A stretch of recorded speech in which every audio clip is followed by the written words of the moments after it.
El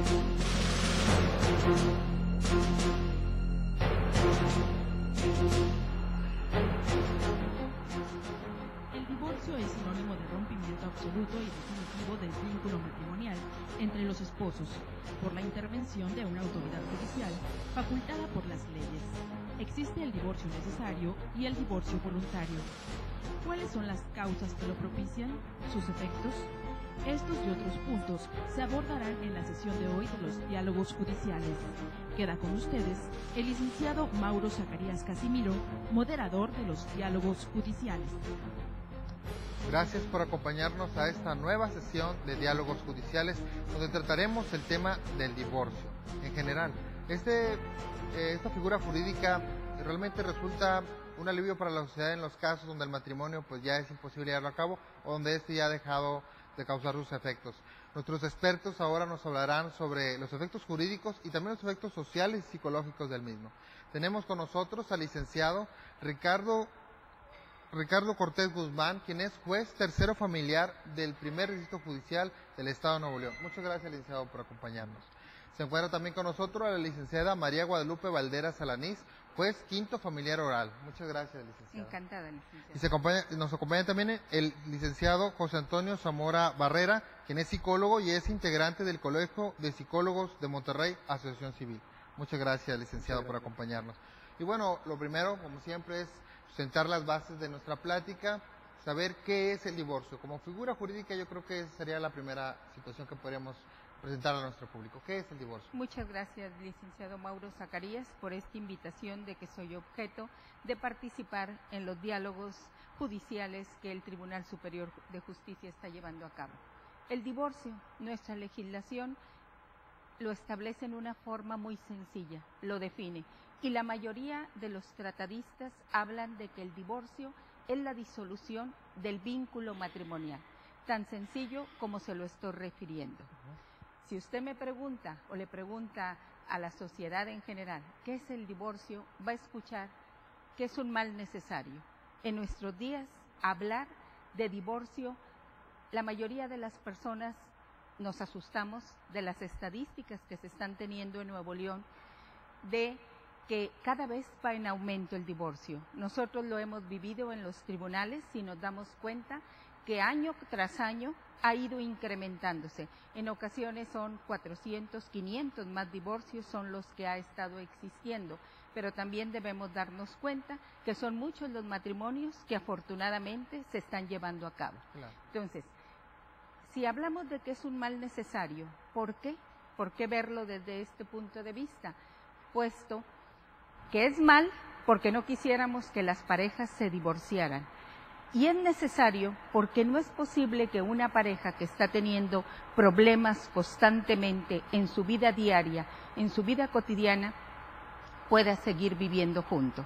Entonces, este es un escape que se da para que la pareja que tiene problemas, primeramente, antes que nada, antes de pensar en el divorcio, necesita pensar que debe resolver sus problemas de la mejor manera posible. Es decir, sin que se lesione a la familia, sin que se siga dañando. Ante cualquier circunstancia que se presenten diferencias entre una pareja, debe de acudir a recibir una orientación psicológica, una terapia, ocurrir a métodos alternos, que es importante que nuestra sociedad se dé cuenta que el Poder Judicial hay un centro de métodos alternos donde se les puede ayudar a resolver sus problemas. Y ya por último, en el último de los casos, que ocurra con nosotros a los juzgados, ¿verdad?, a través de los procedimientos que existen. En Nuevo León hay 3 tipos de procedimientos. Un divorcio necesario, que es cuando la pareja no se pone de acuerdo, que es el menos recomendable, es el que no quisiéramos que llegaran a los tribunales porque existe un conflicto bastante difícil entre ellos y va a traer un deterioro emocional a la pareja, pero sobre todo a los hijos, que nada tienen que ver en este procedimiento. Entonces, cuando acuden con nosotros es porque existe una contienda, un conflicto bastante difícil y el cual tratamos, estando en los tribunales, de darles alternativas para que si bien se van a divorciar, no lo hagan en esa forma tan brusca, tan dañina para la familia y para la sociedad. Porque no nada más se daña una pareja, se dañan los hijos, se dañan los abuelos, se daña toda una estructura. Ese es el divorcio necesario, que es contencioso, hay contrapartes, que afortunadamente ya se ha estado pensando por algunos tratadistas de que ya no se hable de juicio en materia familiar en un divorcio. No es un juicio cualquiera, debemos de hablar de una palabra que sea menos dañina para la familia. El divorcio voluntario, que es el menos perjudicial y es al que la mayoría de las ocasiones los jueces los invitamos, que si se quieren divorciar sean ellos los que se pongan de acuerdo para poder disolver el vínculo matrimonial. Nuestra ley establece en un artículo cuáles son los requisitos que se deben de contener en un convenio. El objetivo, que queden debidamente garantizadas los hijos, la familia en general. Ya hay el divorcio administrativo. Nuevo León es de los pocos estados en la República Mexicana que tiene el divorcio administrativo, que ahorita, en la actualidad, le puedo decir como juez familiar oral, ya no van a las oficialías del registro civil a divorciarse como era anteriormente. Ocurren con nosotros porque afortunadamente el procedimiento que se lleva en los juzgados es un procedimiento mucho más sencillo. Muchas gracias, licenciada. Licenciado Ricardo, vamos a dejar un poquito el procedimiento de divorcio voluntario para más tarde porque es muy interesante ahora con el procedimiento oral. En el procedimiento tradicional, en los divorcios necesarios, desafortunadamente vemos causas muy fuertes, pues todas las causas de divorcio son muy dañinas a un matrimonio, tanto así que lo llevan a esa sanción. Pero ¿cuáles son los casos que más se presentan? ¿Cuáles son las causales más evidentes de divorcio? Bueno, en la actualidad las causales más comunes es el distanciamiento de los esposos. Este distanciamiento provoca pues obviamente la desincorporación del núcleo familiar y la desintegración de la familia. En nuestro código establecen como causal de divorcio el abandono del hogar conyugal por más de 6 meses sin causa justificada, y una causal reciente que se añadió consistente en la separación de los cónyuges por más de 2 años y que no se sigan los fines del matrimonio. Estas 2 causales son las que más tenemos nosotros en los juzgados. Quizás no descartamos que existan otras causas que hayan motivado el divorcio, pero sin embargo se han estado yendo más por estos 2 tipos de causales. Esta nueva causal de 2 años, ¿cuál es su modalidad? ¿Requiere que haya una causa o bien solamente es el paso del tiempo? Por ejemplo, para que la comunidad sepa, porque es una causal, como usted lo comenta, nueva, ¿cuál es la intención de agregar esta modalidad? Bueno, la intención del legislador fue de que en la actualidad es algo muy real, muy evidente, es de que existen matrimonios de derecho, más no matrimonios de hecho. O sea, esposos que se encuentran distanciados desde muchos años y no habían podido demandar el divorcio porque no se daba alguna de las otras causales que existían en nuestro código. Y yo siento que esta causal vino a resolver muchas situaciones irregulares, porque incluso personas que estaban casadas ya habían hecho vida con otras personas. Entonces eran situaciones evidentemente irregulares, y esta reforma vino de un modo a regularizar esas nuevas situaciones jurídicas entre las partes. Y esto se puede presentar para, por ejemplo, el esposo que se va de bracero, por decirle, y hace su vida allá, y la señora aquí también hace su vida, entonces de alguna manera ese ya permite que ese matrimonio inexistente de por sí pues pueda sancionarse por un juez y ocasionar que queden en aptitud de casarse con sus nuevas parejas. Así es. Bueno, excelente. Pero bueno, también tenemos los casos donde el divorcio ya es como una sanción un poco más grave a través de violencia familiar o sevicia. Entonces, En este caso, ¿cuál es la afectación de la familia? Vamos a un aspecto más esencial, los hijos. ¿Cómo sufren los hijos un divorcio? Bueno, hay que ponerlo en el marco siguiente, ¿sí? Lo que es la familia como institución y desde el punto de vista psicológico, Sí, claro. forma parte de una etapa que le llamamos ciclo vital. Entonces, la gente nos criamos en familia, estamos acostumbrados a vivir en familia y dado el momento formamos una nueva familia. Cuando estos lazos afectivos y esta organización institucional como la familia se rompe, todo el mundo estamos afectados, ya como ahorita tuvieron a bien comentarlos. Y desde el punto de vista afectivo, emocional, por ejemplo en el caso de los niños, cuando esto no se hace cuidando no lesionarlo, cuidando que prevalezcan algunas condiciones de convivencia con los padres, de que a los niños no se les culpe, de que se haga de la mejor y civilizada manera posible, cuando esto no se logra, sí les trae daño psicológico, trae afectaciones en la personalidad de los menores. Luego los niños empiezan a hacerse desconfiados, los niños es lo que van aprendiendo ciertos modelos que cuando les toque su turno en el ciclo de la vida formar familias, pues van llevando este peso. Ahora, en los que comentas tú de violencia familiar y demás, dentro de la doctrina psicológica se maneja mucho de que lo que los niños ven en casa es lo que van a repetir cuando sean de grandes. Y hay del todo cierto, aunque hay oportunidades ahí de discrepar con esta tesis, pero en esencia te puedo decir que sí, lo que ven en la casa sí ven violencia, ven desacuerdos, ven en roles machistas, o de alguna manera que sea injusta la cuestión por cuestión de género. Hay una tendencia a que lo repitan, de tal manera que si tú me preguntas, oye, en una casa donde hay violencia, en una familia donde hay violencia, ¿qué tipo de afectación va? Por aquí podemos empezar y nos da la mata para no acabar. Bueno, en este caso, si una pareja decide divorciarse, por ejemplo, digamos en forma voluntaria, obviamente tiene hijos pequeños, estos van a ver afectados con la separación. ¿Qué pueden hacer en la aspecto psicológico? ¿Cómo pueden proteger a los niños de esa manera? Lo primero que yo recomiendo en los casos donde ya se tomó la decisión de hacer un divorcio, en este caso en términos voluntarios, es primero las diferencias tratarlas entre los grandes, dejar a los niños a salvo, de no meterlos en cuestionamiento de con quién te vas o con quién te quedas o quién tuvo la culpa. Los niños no tienen por qué meterse en este tipo de decisiones. Y una vez de que está salvado este escollo, a los niños se les tiene que explicar, y se les tiene que explicar lo más apegado a lo que los niños perciben con hechos y sin estar echando culpas a nadie. ¿Sí me explico? Para cuidar también que los niños no se sientan responsables de esta ruptura familiar. Es una carga con la que no están preparados para manejarla y en cambio sí les puede traer muchos problemas.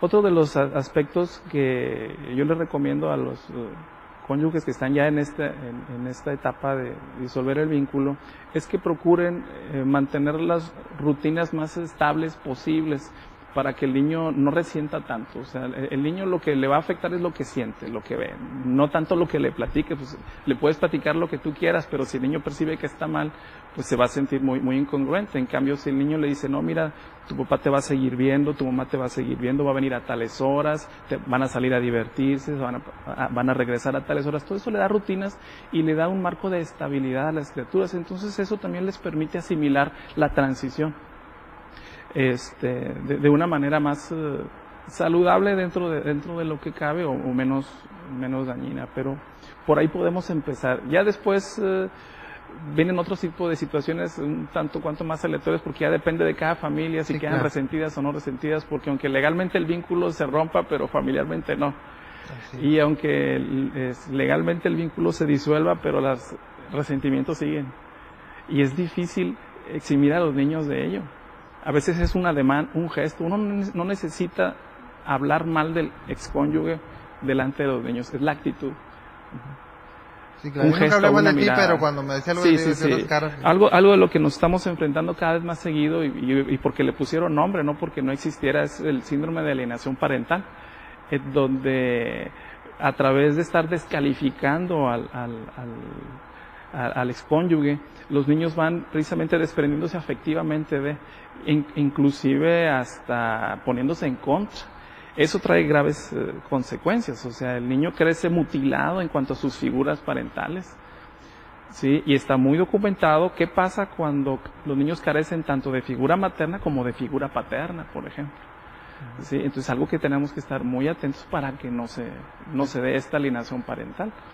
Bueno, podemos decir que no hay divorcio bueno, pero afortunadamente el legislador, nuestro estado ha tomado cartas en el asunto y ha integrado el divorcio voluntario a un procedimiento oral donde, aparte de ser más ágil, le da más participación al juez para ver las condiciones de los convenios de los hijos. Usted, licenciado, que lo ve directamente, pues, platícanos de esta experiencia. ¿Cómo se ha vivido ahora? Sí, afortunadamente ha habido reformas en nuestra legislación. A partir del 2007, del 1 de febrero, entraron en vigor unas reformas y Nuevo León ha sido pionero, como en muchas otras actividades legislativas, en que tenemos los juicios orales familiares. ¿Qué es el beneficio que nuestra sociedad ha obtenido con esto? Que habemos aquí en el Estado 8 juzgados familiares orales que nos estamos encargando precisamente de todos los procedimientos como son divorcio por mutuo consentimiento, controversias de menores y sumario de alimentos. No es algo que digamos, ¿por qué el legislador escogió estos procedimientos? Pues es donde se ve más afectada la familia, donde se ve involucrada. Entonces, ¿qué es lo que se trata de proteger? No al padre, no a la madre, sino a los hijos, al futuro de nuestra sociedad, al futuro de México, de Nuevo León. ¿Qué estamos haciendo en los divorcios por mutuo consentimiento? Establece la ley que en el artículo 1082 del Código Procesal que se debe de acompañar un convenio que tiene aproximadamente ese artículo 12 fracciones y la más importante es la última, dice la última fracción, y todo aquello que el juez considere necesario. ¿Para qué? No puede hablar el legislador en general, todas las familias, este es el esquema. No puede ser de esa manera, porque cada familia es diferente, cada familia ha sido afectada en forma diferente. Entonces, cuando el juez analiza el procedimiento, advierte si hay alguna deficiencia. Afortunadamente, los profesionales del derecho aquí en Nuevo León han entendido muy bien esa responsabilidad que tienen de acompañar el convenio con la mayoría de los requisitos que se establecen. Y cuando el juez advierte que hay algo que no está claro, hacemos las prevenciones o si no, en la sala de audiencia se ve. ¿Qué se busca? Que los hijos queden desde todos los puntos de vista garantizados. Como decía el licenciado, no es nada más el que les des alimentos, no. El que se conviva, el que se establezca en igualdad de condiciones. Si la madre tiene a los hijos durante la semana, el fin de semana que convivan con el padre, 2 o 3 fines de semana, porque en ocasiones las parejas, ambos trabajan, la madre como está acostumbrado o como es lo que se ha determinado, hasta los 12 años los hijos deben de estar al lado de la madre. Entonces, ¿qué pasa con aquella madre que se sale a trabajar todo el día, que tiene que encargarse de la actividad de los hijos, de llevarlos a la escuela, de la comida, de trabajar, etcétera, de todo? Obviamente que es una mujer que al final del día está cansada. Y si el fin de semana el padre se lleva a los hijos, entonces ella, ¿cuándo tiene oportunidad de disfrutar a sus hijos en una forma más tranquila? Entonces, cuando nosotros advertimos que dicen, de lunes a viernes con la mamá y el fin de semana con el papá, hacemos ahí un asterisco para comentarlo. Si la mamá de lo general se desprende que está trabajando, esa mujer tiene derecho a disfrutar a sus hijos también cuando ella no está con el problema del trabajo. Vamos a una pequeña pausa, Alicia, sí, y continuamos con usted. Le digo que tenemos un correo electrónico para cualquier comentario que quiera hacernos con respecto a este tema o cualquier otro que haya visto aquí en Diálogos Judiciales, y es tribunal@pjnl.gov.mx. Volvemos a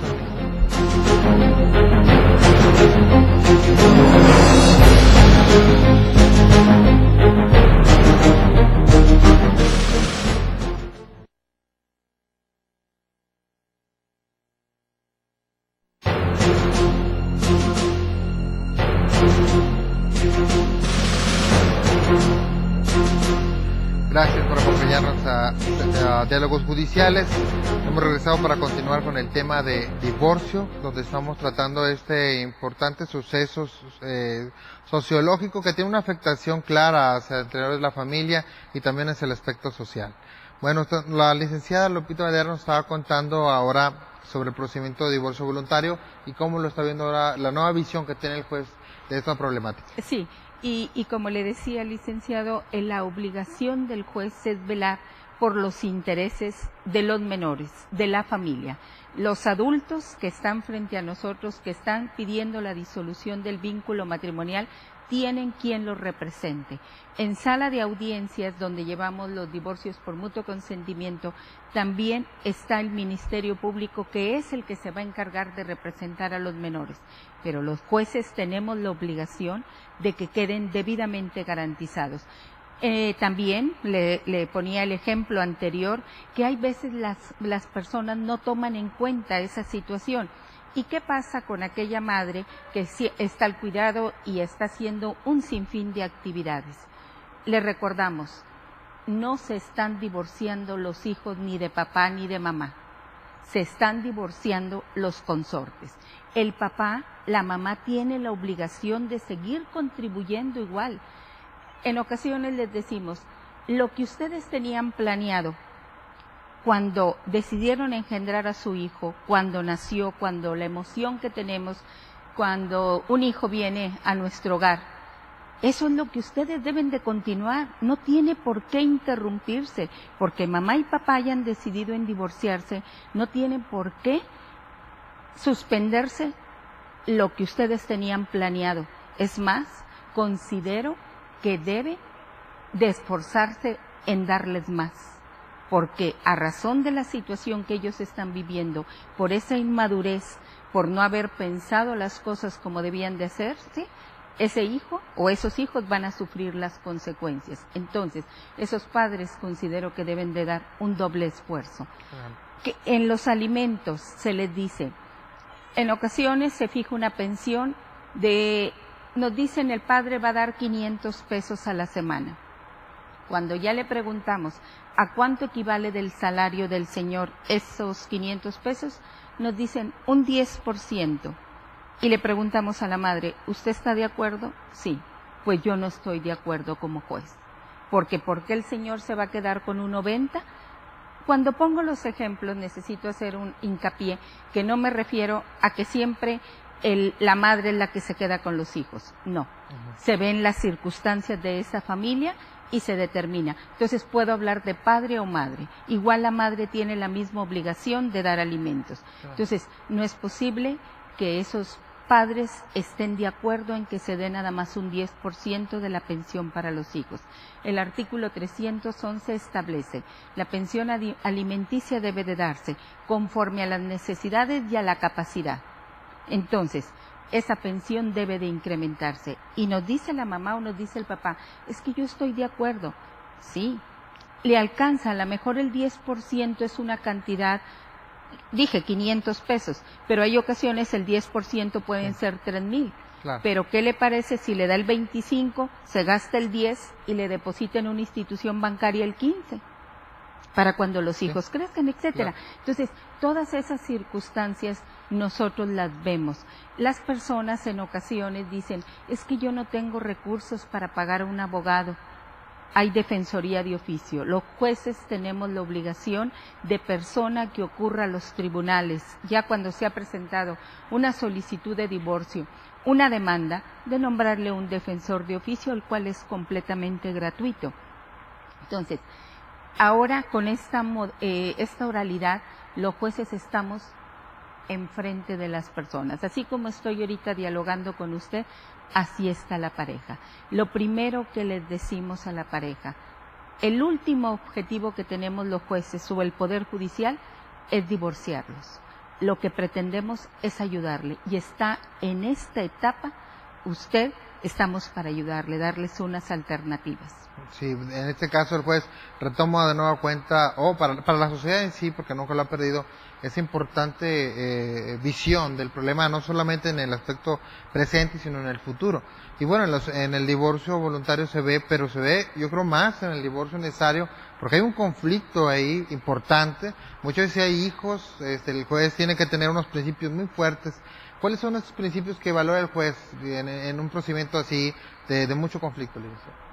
Bueno, nosotros tenemos la obligación de dar trámite a toda demanda de divorcio, pero cuando están involucrados derechos de menores, debemos de velar por la integridad de los menores. Siempre cuando hay derechos de menores involucrados, cuando la pareja tiene una inestabilidad emocional entre ellos muy fuerte, pues obviamente que los pequeños pueden salir dañados, y se genera el conflicto sobre todo en cuanto a negativa del cónyuge a dar alimentos o en cuanto a negativa de la mujer a que conviva el menor con sus padres.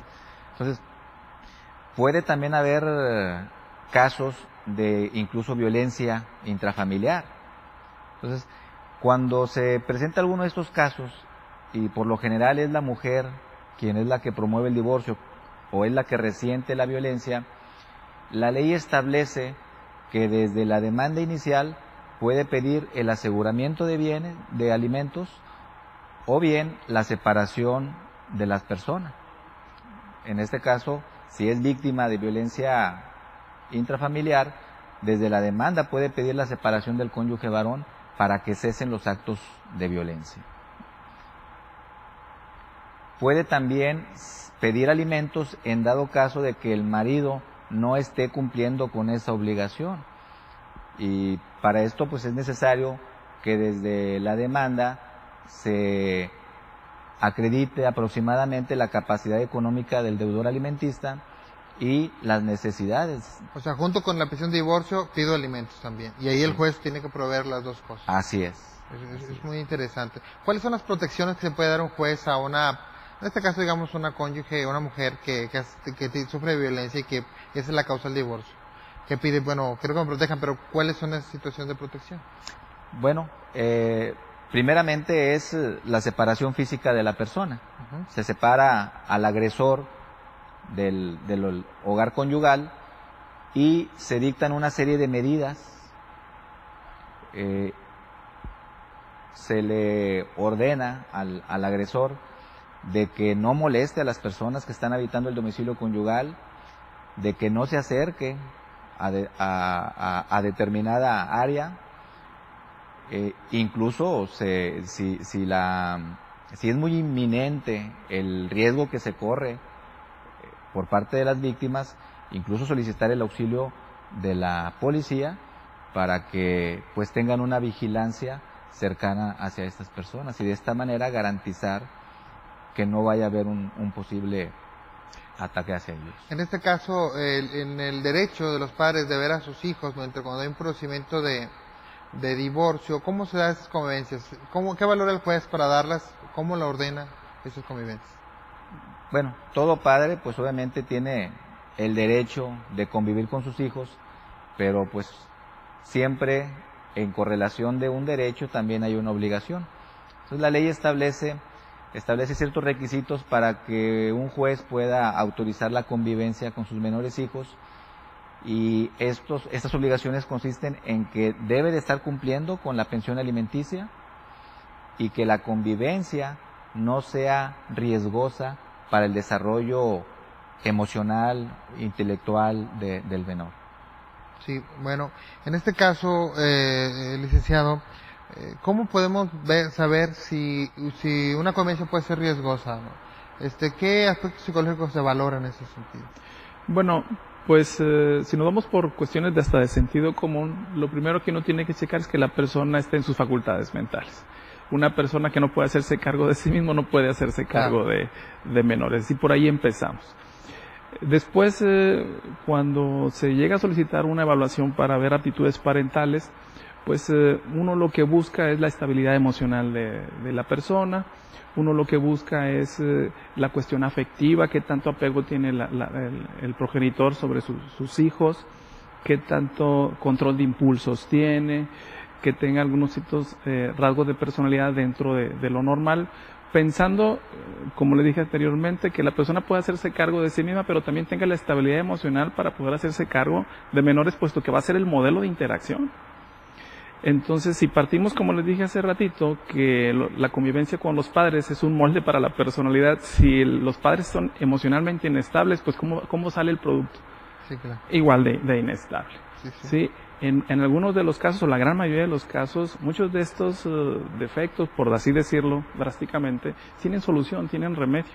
Hace rato, antes de que empezara este evento, hablábamos de las convivencias supervisadas, y eso para mí es una figura importantísima que abre mucha oportunidad para que se rescate esa convivencia con los cónyuges, abre la oportunidad de que un padre rectifique, que un padre aprenda otra vez a hacer ese vínculo, y ya no que ve errores que a lo mejor no está captando. ¿No? Es correcto, porque a veces uno como papá, pues no tenemos manual y aprendemos a ser papás entre lo que vimos, nos inculcan y sobre la marcha. Y a veces uno se aferra a ciertas creencias que pues no nos dejan ver otro tipo de situaciones, empezando por las cuestiones de equidad de género. Sí, sí, sí.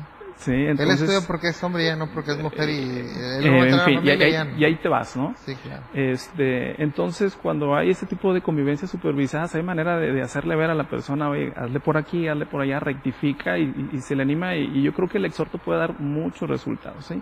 Por otra parte, lo que me ha tocado también, viendo esto de las convivencias supervisadas como una oportunidad, es cuando hay un aspecto de alienación parental. Porque uno de los síntomas de alienación parental es de que los menores se ponen en contra del otro cónyuge como efecto de este lavado de cerebro y esta propaganda que uno de los cónyuges hace sobre el otro. Entonces tú le preguntas al menor, ¿quieres ir con tu papá? No. Si no tienes cuidado, te vas a ir con esa apariencia y decir, no, pues es que el niño no quiere. Pero cuando te das cuenta que esto se desprende de una labor de convencimiento, pues el menor no tiene con qué defenderse. Si está a expensas del cónyuge que los custodia y le está alimentando rencor y le está haciendo cómplices en ese resentimiento, pues el niño te va a decir que no. Cuando los observas que conviven y ves que el otro papá o mamá convive bien, saludablemente, y se establece una cantidad de convivencias suficiente, vas viendo cómo el vínculo se restablece. Sí, ¿por qué? Porque le das el espacio. Quitas el otro cónyuge que está haciendo mala influencia, entonces se da el espacio y se restablece el vínculo muy bien, muy bien. Entonces también es un llamado de atención para que el otro cónyuge pues también se modere y rectifique su proceder. Entonces esta parte de la convivencia supervisada yo le veo mucha oportunidad. La labor de los psicólogos en los procedimientos familiares es muy valiosa porque da a los jueces esa experticia que muchas veces, esa técnica que muchas veces pues como abogados no se tiene, y que les ayuda a tomar decisiones importantes. En este caso, ¿qué condiciones debe tener el psicólogo? ¿Debe tener especialidad en alguna área? ¿Qué recomienda usted para que especialidad tenga un psicólogo que intervenga en los juicios familiares? Bueno, pues en este caso estamos dándole forma a esto porque es relativamente poco el tiempo en que los psicólogos estamos más inmersos por el tipo de actualizaciones que ha habido en la ley.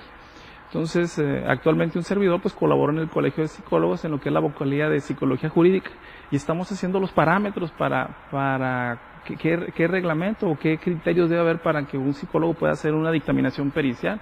Una de las cosas que estamos buscando es que sea un psicólogo con experiencia. Sí, psicólogo con experiencia y de preferencia pues que tenga ciertas acreditaciones y credenciales en lo que es evaluación, psicología familiar, en lo que es conocimientos hasta donde le competa a uno de lo que es la ley, para poder entender los elementos y cómo en este caso la autoridad necesita traducir algunos fenómenos psicológicos en un lenguaje y un punto de vista que también les ayude a tomar la mejor decisión. Al final de cuentas pues también son los peritos de peritos y son los que tienen ¿cómo se dice? La labor de tomar la decisión al final de cuentas, lo mejor fundado que se pueda. Entonces, si me preguntas qué requisitos debe de tener, pues sí, conocimiento, primero experiencia. Estamos recomendando que tenga mínimo 5 años de haber egresado y de práctica facultativa cotidiana. Sí, claro. Porque luego resulta que se egresa pero no tiene experiencia clínica. Entonces, ¿por qué se dedicó a otras cosas? Y como actualmente se requiere que tenga cédula profesional de psicólogo, no revisan los antecedentes, pues bueno, así sucede. Otra de las cosas es que tenga cuando menos alguna acreditación en psicología familiar. ¿Por qué? Porque el fenómeno familiar es muy amplio, muy abundante y muy profundo. Entonces, entender las dinámicas, entender cómo hay participantes más que víctimas y verdugos. Entonces, todo eso también ayuda a entender cómo se están dando las cosas. Y otro de los aspectos que estamos buscando es de que el perito esté colegiado. ¿Por qué? Porque una de las labores de un colegio profesional es ver que la buena práctica de la profesión, claro, la actualización y certificación.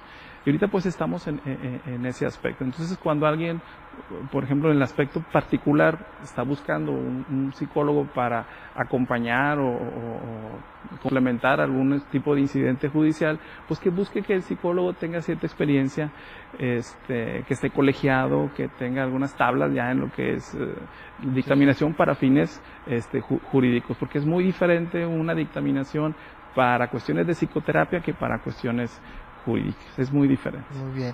Y cualquier dictamen de cualquier tipo requiere la experiencia del juez. Licenciado Ricardo, licenciada Lupita tienen ya amplia trayectoria judicial.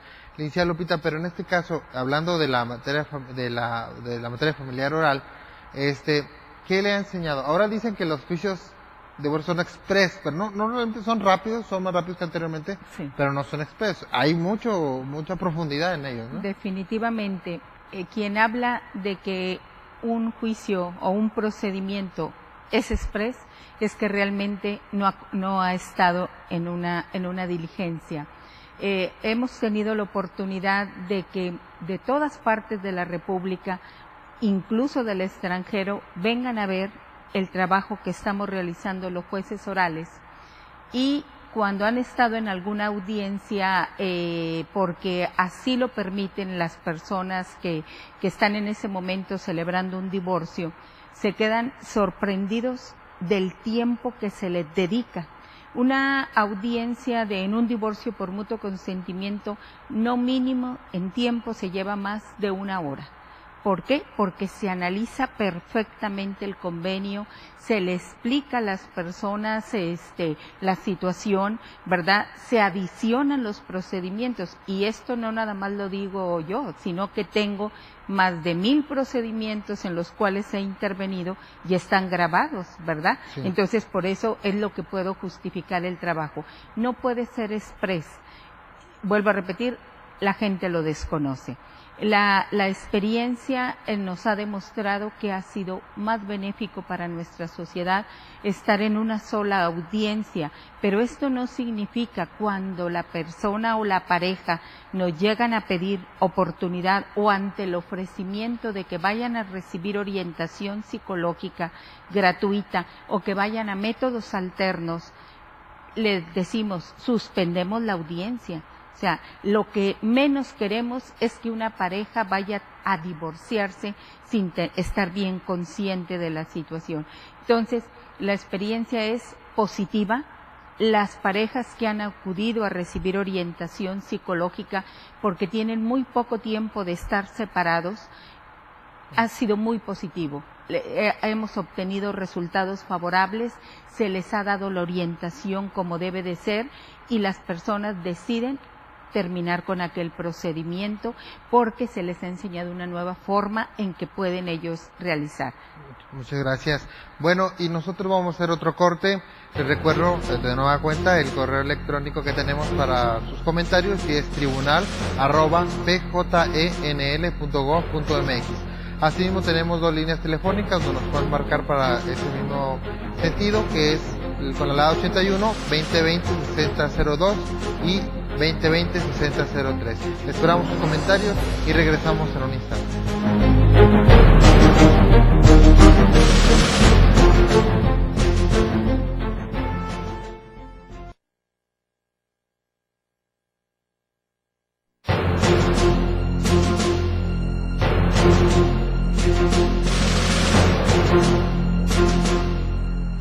Gracias por seguirnos acompañando en Diálogos Judiciales, donde estamos tratando el tema del divorcio.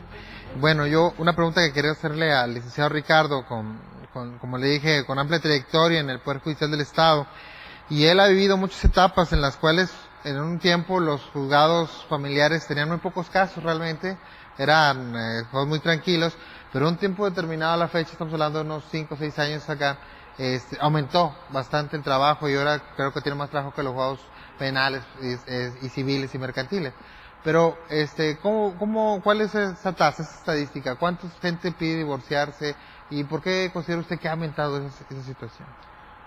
Bueno, en los juzgados llegan aproximadamente de 8 a 10 demandas diarias por cada juzgado, promoviendo el divorcio necesario. Sí ha aumentado bastante, y pues yo siento que son varias causas por las cuales han proliferado estas demandas de divorcio. Una de ellas es la incompatibilidad de caracteres de las personas, como que no estaban lo suficientemente maduras al momento de contraer matrimonio y no pueden resolver los problemas que se presentan dentro del matrimonio. Y la primera salida que ven fácil es el divorcio.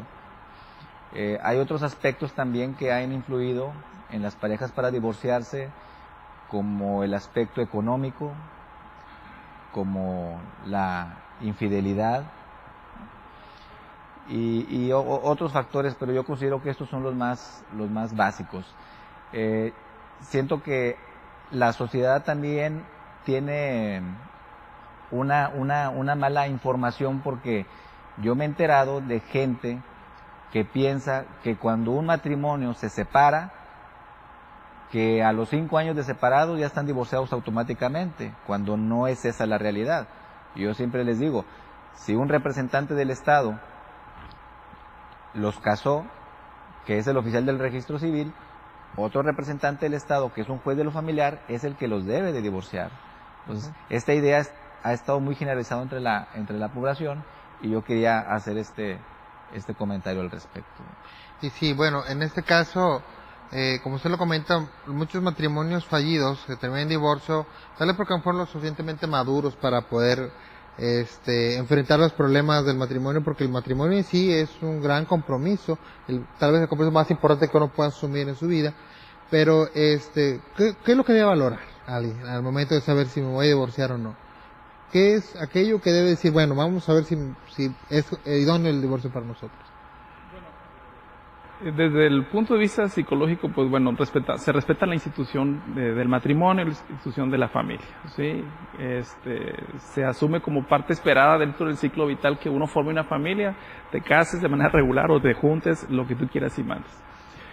Y también se considera esperable que haya algunas diferencias, pero siempre se espera que se puedan resolver, y en la gran mayoría de los casos se pueden superar. Si me preguntas a ti como psicólogo, ¿en qué punto tú recomiendas que haya un divorcio, una separación? Definitivamente cuando está en peligro la integridad física, está en peligro la vida, está en peligro la integridad moral, está en peligro la integridad psicológica de los cónyuges, de los menores, en donde pues definitivamente que es el menor de los males que se vayan. ¿Por qué? Pues por sentido común, y se van a matar. Sí, claro. Se van a matar, sí. A veces por cuestiones de prejuicios de género, el que desgraciadamente todavía no lo libramos del todo, donde el hombre todavía trata mal a la mujer por lo que tú quieras y mandes, y pues tampoco es calidad de vida. Se da en menor de los casos en donde es al revés, la mujer es la que maltrata al menor, es muy en menor de los casos, pero ya no es calidad de vida. O igual ya las voluntades ya no concuerdan, no se visualizan con proyectos en común. Algunos ya nomás esperan a que los hijos se emancipen para ya terminar ese compromiso, porque es otro de los compromisos más graves a veces que ni el matrimonio, la paternidad. Claro. Sí, de hecho ahorita tú acabas de ver cómo se centra en los hijos mucho de las decisiones de esto. Entonces, muchos hasta esperan que los hijos ya se emancipen para, ¿sabes qué decir? Ahora sí, como tan amigos como siempre, pero ya no tenemos un proyecto en común. El licenciado Ricardo mencionó algo muy interesante, que era el aspecto económico, el aspecto del dinero. Muchas veces el esposo se queda sin trabajo y empieza a sufrir problemas, ¿verdad? Dice, hay una frase que les expliqué, ¿no? Que dice, cuando el dinero sale por la ventana, también se va también junto con la felicidad del matrimonio. Pero en este caso, ¿esa será una causa importante? Psicológicamente hablando, o sea, será una causa importante para divorciarse. El aspecto económico es uno de los puntos álgidos en discusiones conyugales. Desde quién tiene la obligación de mantener a quién tiene la obligación de trabajar, quién tiene la obligación de administrar prudentemente el gasto, son motivos álgidos. Sí, se le llama parte de los, de los puntos calientes, ¿verdad? En toda relación conyugal. O sea, pueden estar muy bien afectivamente, pero si el recurso metálico no se administra bien, va a haber muchos disgustos. Sí. Desde la parte cultural de quién tiene que mantener a quién. Sí, a veces al marido le va mal, o sea, económicamente, ¿quién puede tener el poder para garantizarnos que vamos a tener un trabajo decorosamente remunerado? Que eso ya es materia de discusión. Sí, claro. Y si de repente, ¿sabes qué? Pues ya no tengo trabajo, o mi trabajo ya no me remunera igual, y el otro cónyuge espera tener el mismo nivel de vida, decir, no, es que eres un conformista, tienes que luchar más, como si fuera cosa nada más de ir a cosechar el dinero. Y no es así. Me ha tocado casos en donde la mujer tiene sueldos de arriba de 100,000 pesos. El marido ganará 40,000 pesos. Y la señora todavía se enoja y le está pidiendo casi el divorcio porque el señor no la mantiene. Espérame tantito. Sí, claro. Sí, el dinero sí es, el aspecto económico es uno de los temas que hay que saberlo cuidar. Y esa comprensión, hay que buscar esa generosidad en el acompañamiento de los cónyuges de, oye, pues estamos los dos juntos y ahorita a esas alturas, pues se busca que si a ti te va bien por esta ocasión, pues échale la mano y sé generoso en reciprocidad. Sí me explico, claro. Pero esto ya parte de esa cultura que venimos arrastrando de las cuestiones de género, de la equidad de género. Sí, hay valores que dicen que mantienen matrimonios, que ya no son matrimonios. De hecho, ese es el aspecto social, de decir, bueno, no quiero ser un divorciado, no quiero ser una divorciada, y soporto todas esas cosas. Pero también, como lo comentan, hay cosas que a lo mejor no son suficientes para un divorcio y ya se van divorciando. Yo creo que el Estado ha reaccionado a eso, y ahora con los métodos alternos, con esa función tan importante que está en sede judicial, se ha también atacado ese problema, y el juez oral lo ve directamente porque él tiene una obligación de remitirlos a métodos alternos. Bueno, tanto como obligación, tenemos la obligación de invitarlos a que acudan. Desafortunadamente, no tenemos la cultura de la mediación. Estamos empezando, ¿verdad? En todos los procedimientos donde existe contienda, tanto los compañeros jueces tradicionales como los orales, los invitamos. Hay veces se puede pensar, lo que pasa que el juez quiere quitarse el procedimiento. No. Nosotros ya tenemos muchos años de andar en esto, y nos gusta tratar de ayudar a la gente de la mejor manera posible, pero ni el profesional del derecho ni la sociedad tiene esa cultura. Estamos en pañales en ese tipo de situaciones. En otras sociedades europeas han tenido que pasar 30 años para entender esta situación. Cuando acuden con nosotros, los invitamos, les decimos lo positivo que es, no van a estar ante un juez, están ante un mediador profesional, etcétera, y en ocasiones aceptan, y si no dicen, vamos a tratar, quiero entrar a la etapa con usted de conciliación. En los juicios orales, los dos procedimientos, que es la controversia y los sumarios de alimentos, que tienen íntima relación con el divorcio, la mayoría de los procedimientos llegan con nosotros los jueces a un convenio. Es importantísimo para nuestra sociedad que sean ellos mismos los que fijen los alimentos de los hijos. No le den la responsabilidad a un tercero. La sabemos afrontar los jueces, pero no hay como cuando los hijos crezcan que los padres o los hijos les puedan decir a sus padres, no obstante, papá y mamá, que se divorciaron, nosotros seguimos viviendo como una familia, seguimos teniendo papá, seguimos teniendo mamá. Ustedes se preocuparon por nosotros por fijar una pensión alimenticia. Qué terrible es para un hijo que cuando crezca se dé cuenta. Ahorita de 3, 4, 5 años se lo podemos ocultar, pero cuando llegue a la mayoría de edad, como ha sucedido con algunos muchachos que posteriormente vienen a los juzgados y que dicen, quiero ver el procedimiento de mis padres. Obviamente no se los permitimos. A mí me ha tocado tengo muchos años en el Poder Judicial, afortunadamente, y como juez familiar, que personas vienen y me decían, anteriormente en lo tradicional, licenciada, ¿puedo ver el expediente? Porque quiero encontrar la verdad aquí. O usted que divorció a mis padres, díganme, porque papá dice una cosa, mamá otra, mi abuelita, mi tío, etcétera. Entonces, obviamente no. Ahora se graban. Entonces, qué bueno es para un hijo que se dé cuenta que los mismos padres fijaron la pensión alimenticia. ¿Por qué me la van a dejar a mí como juez? Entonces, es sumamente importante para la sociedad que los mismos padres, hay que recordar, el divorcio no es lo que daña a los hijos, lo que daña a los hijos es la actitud negligente de los padres, esa inexperiencia, esa actitud negativa que tienen. Entonces, es importante que retomen, así como un día decidieron casarse, engendrar hijos, afronten las situaciones y que sean ellos mismos los que señalen las pautas de cómo va a ser la vida de sus hijos en adelante. Muchas gracias. Y bueno, el tiempo ya es corto. Licenciado Ricardo Cortés Guzmán, juez tercero familiar del primer distrito judicial del Estado. Un último comentario, licenciado, para nosotros. Bueno, pues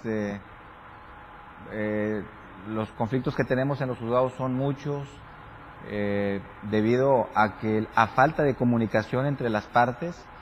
Y yo lo que comentaría es que cuando alguien tenga un problema de divorcio, y sobre todo cuando haya menores involucrados, que busquen el diálogo. A través del diálogo se pueden resolver muchas cosas. Tenemos centros de métodos alternos, donde por la vía pacífica se pueden arreglar las cosas, y pues ojalá y nos visiten en nuestro centro. Muchas gracias, licenciada María Guadalupe Valderas Aranix, juez quinto oral. Bien. Gracias, licenciado. Pues es importante que la gente actúe con madurez. Todas las personas que estén en trámite de un procedimiento judicial se acerquen a las personas que los pueden orientar, que los profesionales del derecho orienten a las personas de la mejor manera posible para que no se lesionen. No es cierto que nada más se lesiona la familia aquella, se lesiona toda una sociedad. Cada vez que hay un divorcio estamos trayendo consecuencias a nuestra sociedad. Que los padres actúen con madurez, no actúen con egoísmo, no vean a un enemigo, vean a un socio, una persona que ¿qué quiero para mi exesposo o qué quiero para mi exesposa? Lo mejor, porque en la medida de que estén caminando juntos, los hijos van a estar mejor y nuestra sociedad aún más.